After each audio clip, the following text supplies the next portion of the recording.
जाम साहिब और गिरदो नवाब में आज दूसरे रोज भी वक्फे से तेज बारिश जारी। हालिया बारिशों के बायस कई इलाकों में बारिश के पानी की निकासी नहीं हो सकी, जिसके बायस शहरी सख्त परेशान हैं। मुख्तलिफ इलाकों में बारिश के पानी के बायस मच्छरों की अफजाइश में इजाफा हो गया, जिससे शहरी रात भर जागने पर मजबूर हो गए। मलेरिया वबा भी शक्ल इख्तियार करने लगी।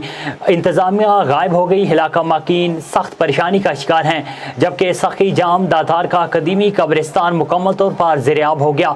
शहर के नशेबी इलाके तालाब का मंजर पेश करने लगे। बारिश के बायस बिजली का निज़ाम भी दरम बरम हो गया।